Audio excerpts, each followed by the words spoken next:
Bonjour.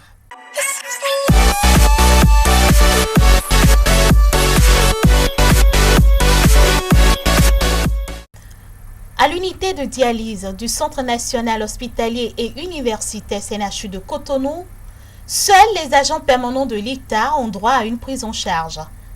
Une décision prise par le gouvernement depuis le 1er janvier 2019 en attendant les réformes dans ce secteur. Conséquence, des centaines de morts dans les rangs des dialysés.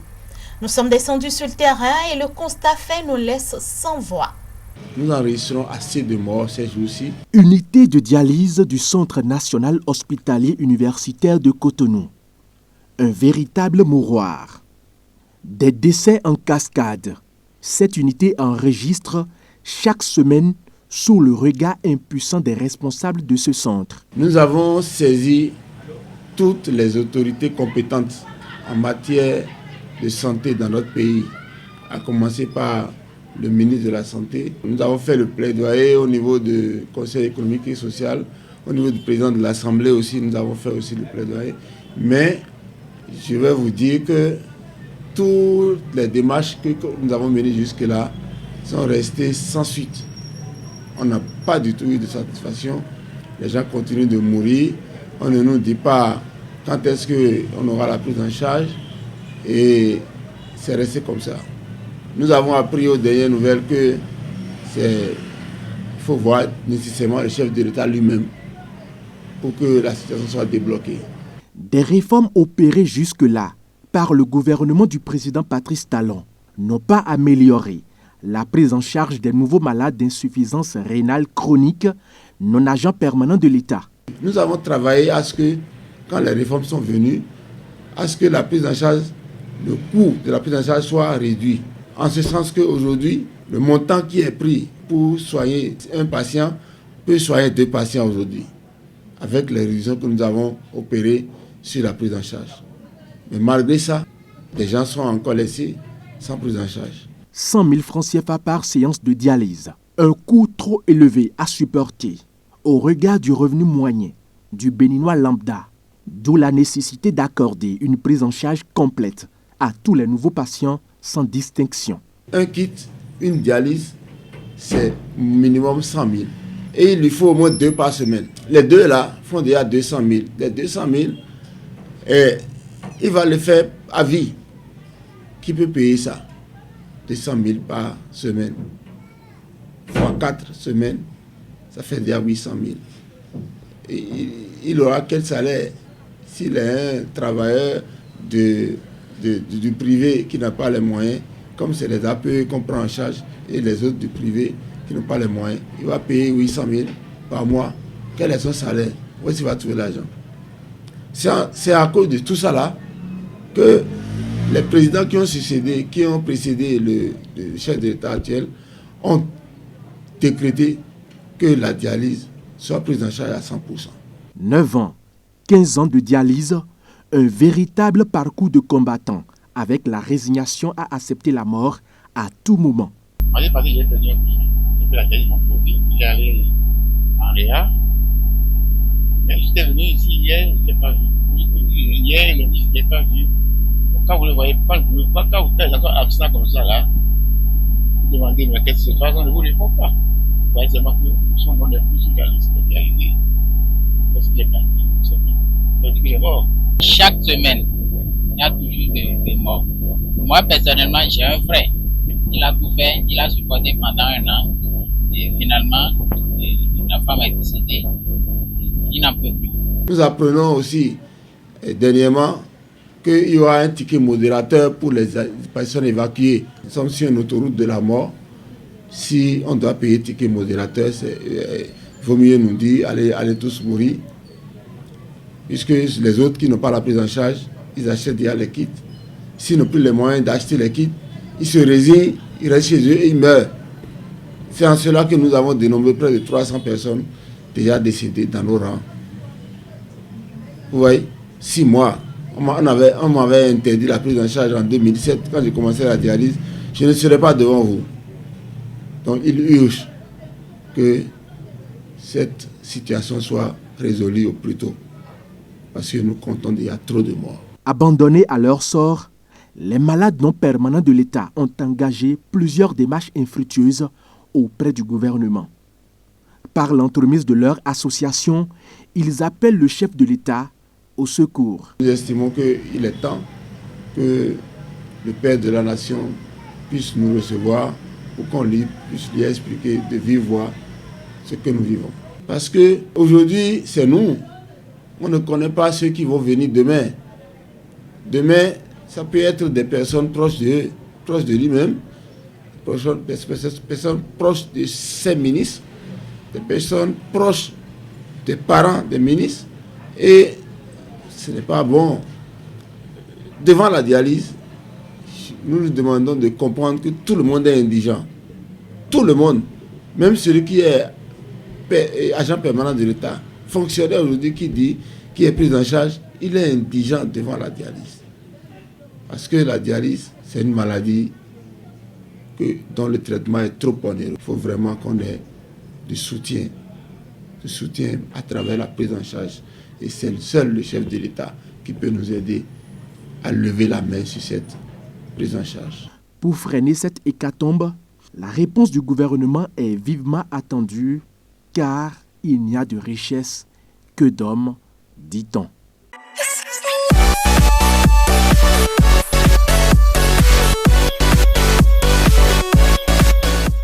Un homme, un nouveau style de communication.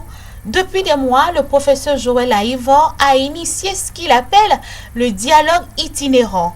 Un fait qu'apprécient les Béninois rencontrés dans les rues de Cotonou. Il n'est pas facile, sous ce soleil, et surtout au Bénin, de dire la vérité. Mais nous sommes dans l'obligation de dire ce qui est vrai, au vu de nos âges, de nos expériences, de nos voyages. Monsieur Aïvor, je commence par lui, car il est en train d'écouter le peuple d'une part et d'orienter le peuple vers le positif. Et qu'est-ce que je mets dans le positif? Là où il n'y a plus d'espoir, le leader politique compose le possible que nous disons communément le positif. Quant à la politique de talent, je ne suis pas contre talent en personne. Mais nous voyons qu'il y a beaucoup de failles dans sa gestion du pouvoir d'État. Gouverner, c'est prévoir. Et quand je prends la gouvernance de Feu Félix Houphouët-Boigny, il a même composé sa gouvernance et son succès avec ses ennemis d'hier qui sont des bêtés, je parle avant l'indépendance, qui l'ont aidé. Même Guinéré, qui était un opposant farouche, était à la présidence, à côté du bureau du Feu Félix Houphouët-Boigny. Ici, presque 5 ans, nous assistons à quoi? On nous fait croire aujourd'hui qu'on est en train de faire la reddition des comptes. Les Béninois ne sont pas naïfs. Talon est en campagne. C'est une bonne initiative. C'est un nouveau concept à sa manière aussi. Chacun est libre de faire, je peux dire aussi, sa politique. D'aucuns diront que bon, c'est une pré-campagne que lui est en train de faire. Mais si c'est vraiment un dialogue tel qu'il a initié, il vaut mieux entendre ce que chacun pense au niveau de la population et avoir l'avis de tout et chacun. Si effectivement demain il est appelé autrement, il saura comment faire. Les deux personnalités vont sur le terrain pour deux raisons différentes. Le président va juste pour rendre compte de ce que lui il a pu faire. L'autre, lui, va pour se faire voir, peut-être, pour se faire voir, pour se faire connaître. La méthode d'Aïvor est vraiment intéressante et le bas peuple estimait ça là plus mieux pour dire leurs préoccupations réelles.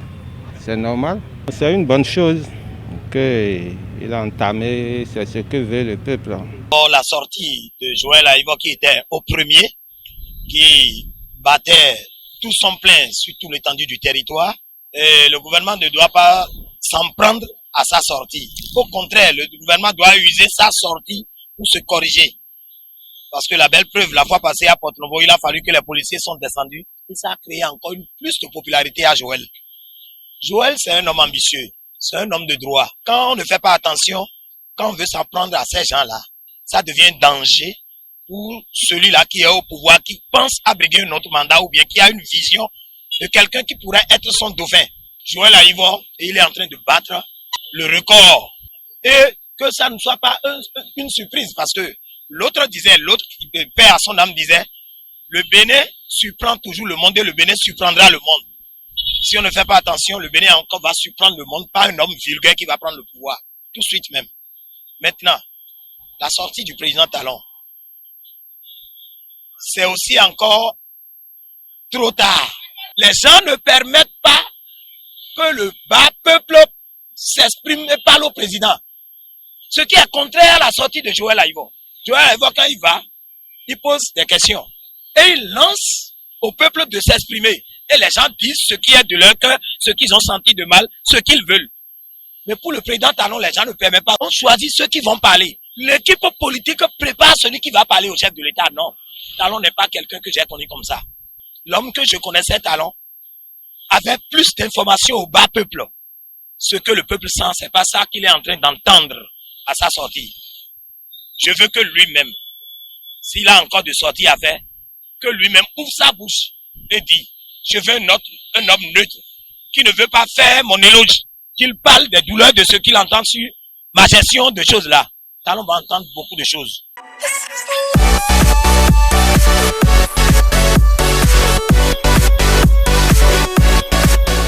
Je reçois sur ce plateau Kama Wasangari, il est le secrétaire administratif du parti Les Démocrates. Kama Wasangari, bonjour. Bonjour, madame. Le parti Les Démocrates, un nouveau, bon, pas trop nouveau dans l'espace politique béninois, ça fait plus de 6 mois, presque 6 mois que vous êtes derrière ce document. Mais avant qu'on parle du document, président d'honneur du parti Boni Yayi et président du parti Eric Ondité, Kama Wasangari, les politiques, ils savent se retrouver. Oui, quand il s'agit de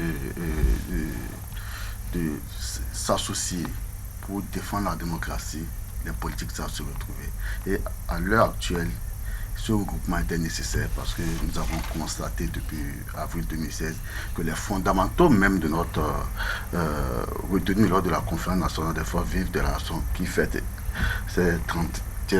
son 30e anniversaire sont mis de côté pas, je ne dirais pas un clan, mais pas un groupe qui ne veut plus que le consensus obtenu au niveau de cette conférence soit continuel.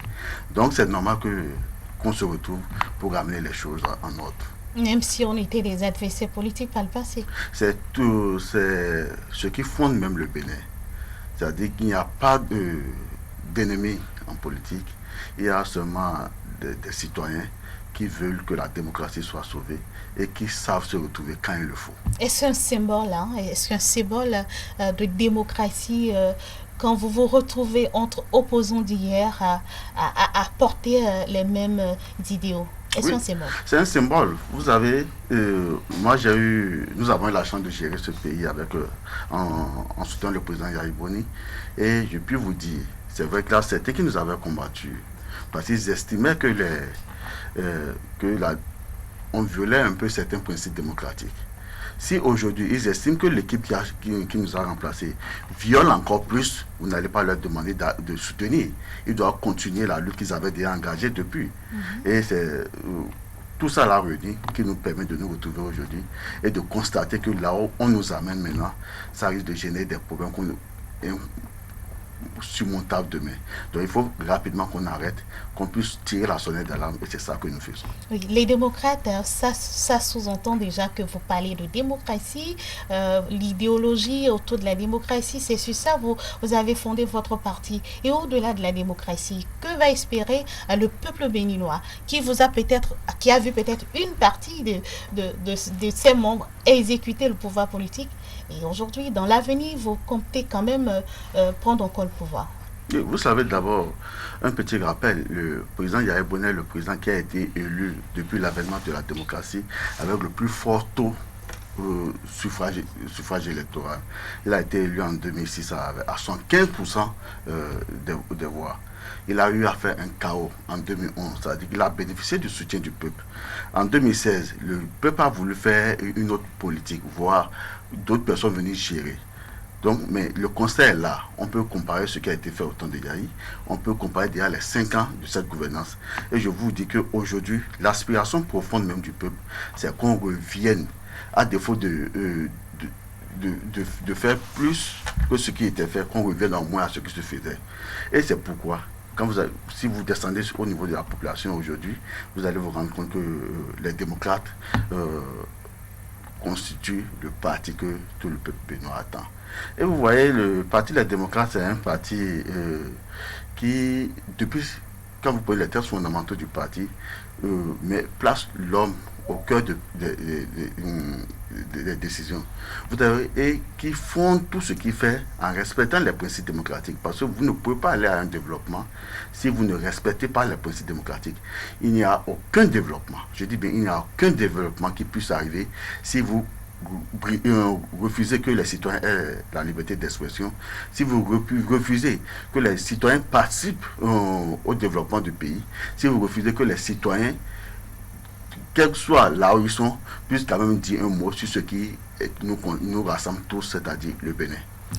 Quand on est dans le monde politique, il faut forcément tenir compte des forces en présence.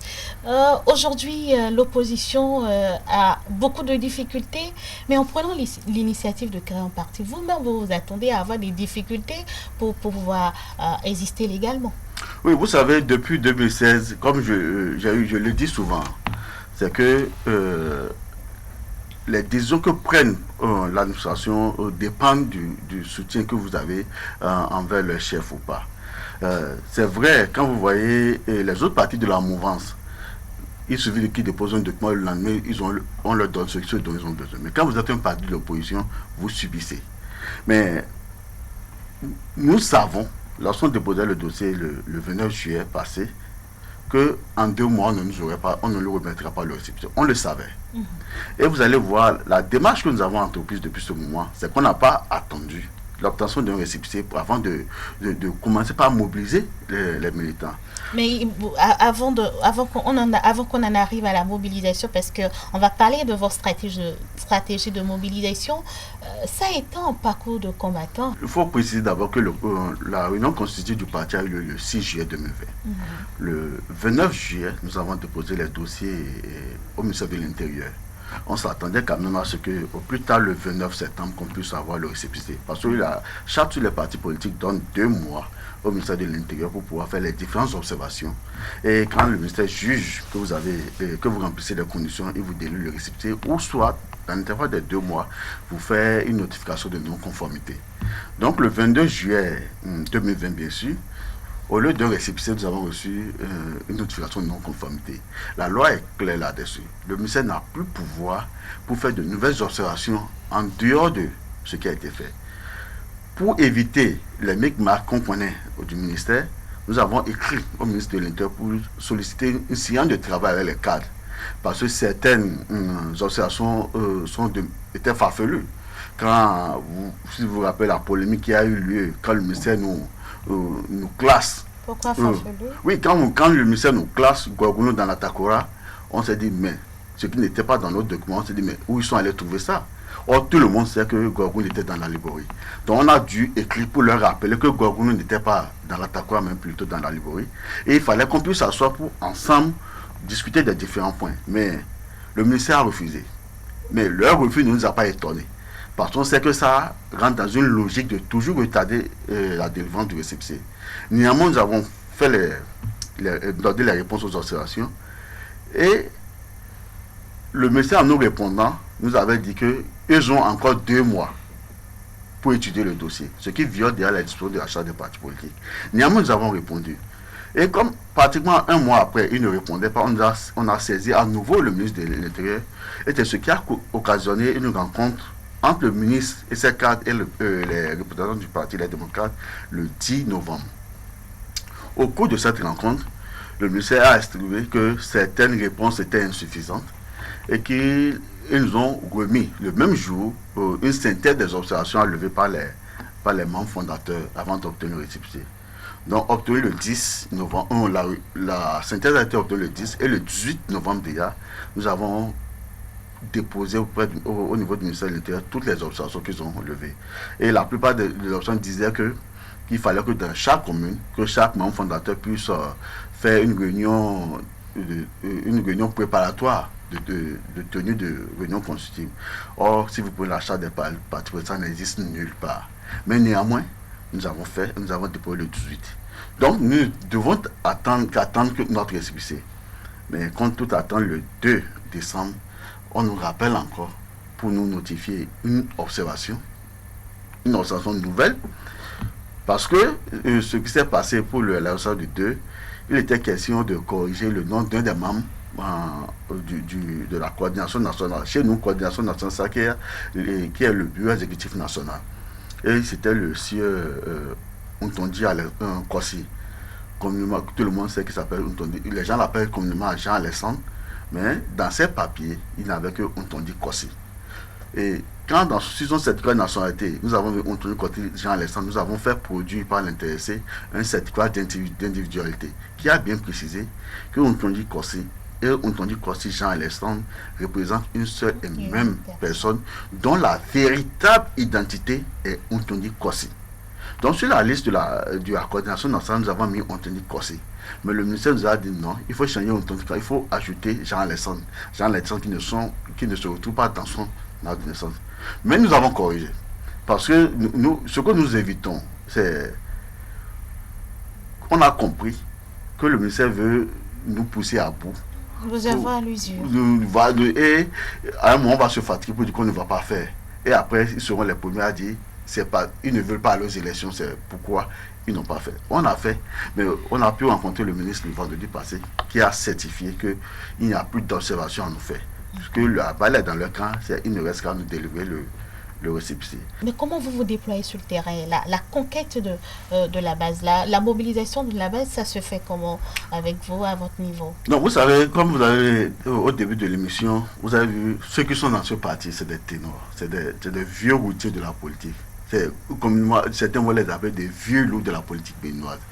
C'est des gens qui savent ce qu'ils font. Et l'avantage qu'on a aujourd'hui, c'est pas forcément le Parti des démocrates qui est le parti d'opposition au président Talon.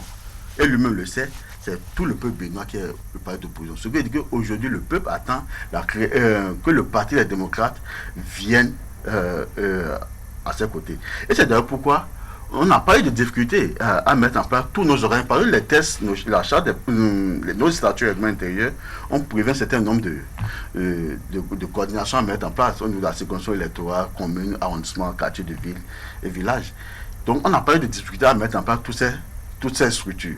Vous n'avez pas eu de difficultés juste parce que Boni Yayi est avec vous quand même. Reconnaissez que c'est l'un des personnages politiques les plus populaires. En tout cas, il fait partie, il a une très forte popularité. Non, il faut le dire, c'est le plus populaire au Bénin actuellement.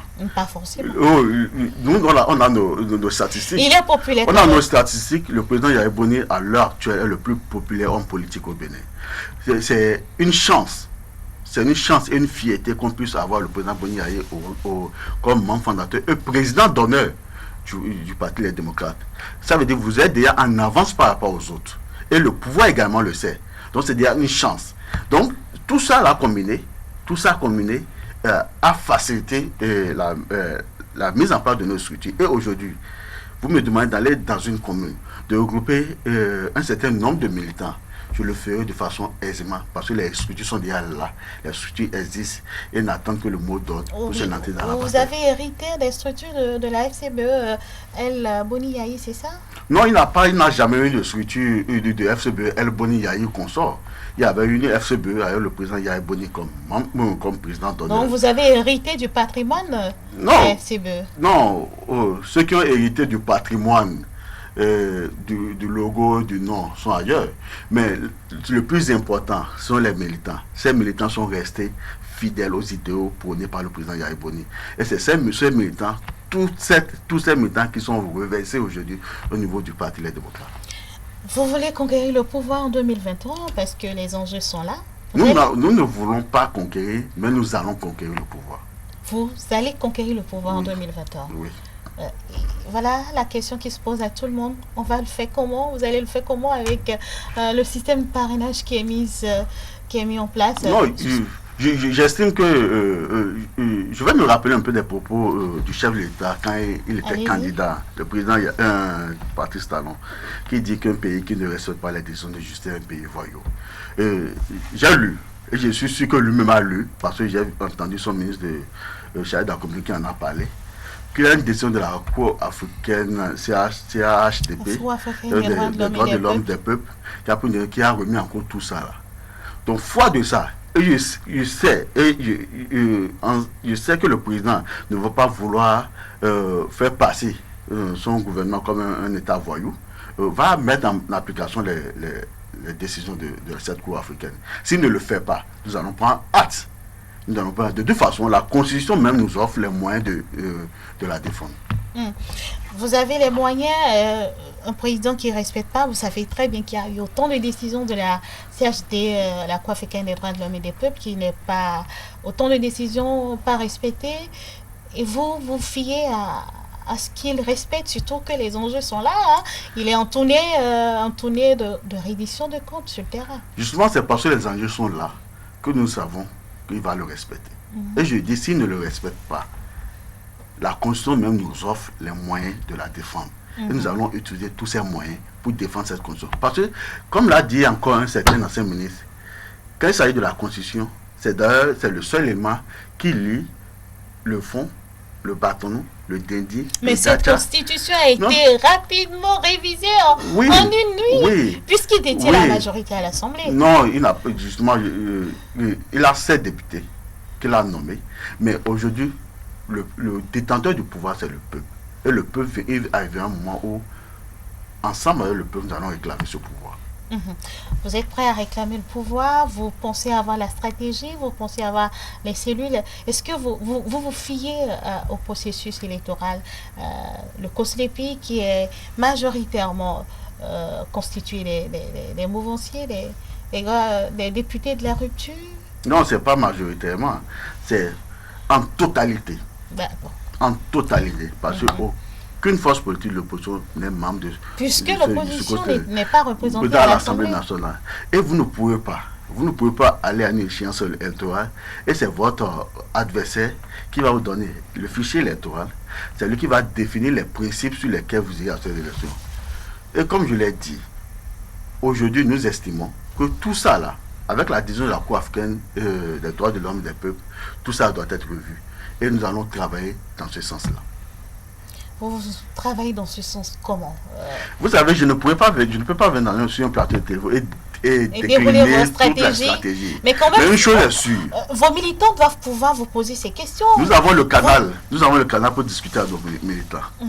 Nous avons le canal pour discuter avec nos militants. Parce que ce que nous avons compris dans le passé, c'est que l'opposition a beaucoup parlé. Et le président, le pouvoir a su s'adapter à ce qu'on disait. Mais aujourd'hui, c'est une autre stratégie. Et le moment venu, nous allons constater. Mais une chose est sûre, le pouvoir va changer de main de façon démocratique, suivant les dispositions de la Constitution du 11 décembre 1990. Vous avez pris une note la dernière fois, le corps électoral qui est convoqué pour le 11 avril et les démocrates ne sont pas d'accord. Oui, justement, c'est le président, quand il prêtait serment en 2016, a prêté un conjoint, c'est clairement établi qu'il fera 5 ans. Son mandat finit le 5 avril 2021. Le 6 avril, on doit avoir forcément un nouveau président. Si le corps électoral est convoqué le 11 avril, ça veut dire qu'il y a un problème. Cela veut dire que le mandat du président a été rallongé et c'est un piège. Et il ne faut même pas entrer dans ce piège-là. Parce que si déjà les députés peuvent, par un vote, rallonger même de 45 jours le mandat d'un président, que feriez-vous si demain ils viennent rallonger ce pouvoir de 5 ans? Vous ne pouvez pas, parce qu'il y aurait déjà une jurisprudence. Donc le 5 avril, le mandat du président Talon prend fin. Le 6 avril, il doit forcément avoir un nouveau président, ou soit tous les présidents deviendront des présidents de la République. C'est juste un papier.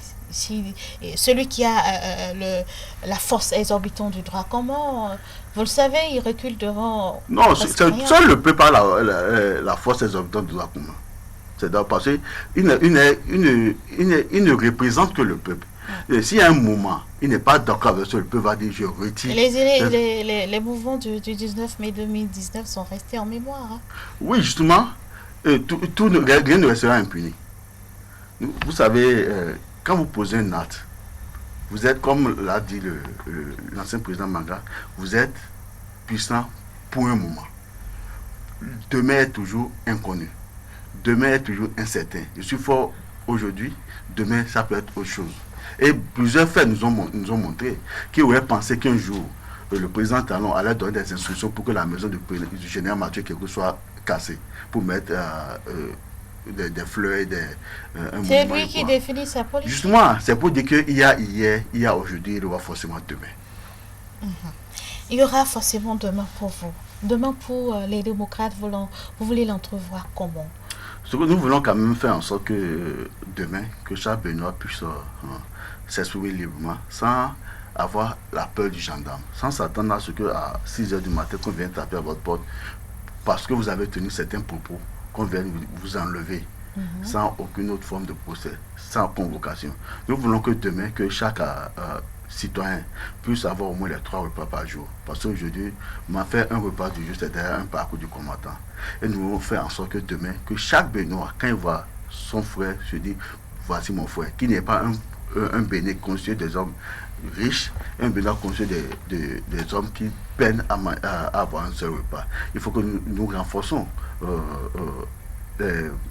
entre Béninois, la fierté qu'on avait dans le temps. Voilà le dia dans lequel nous sommes, et nous allons travailler avec la participation de tous les Béninois, bien sûr.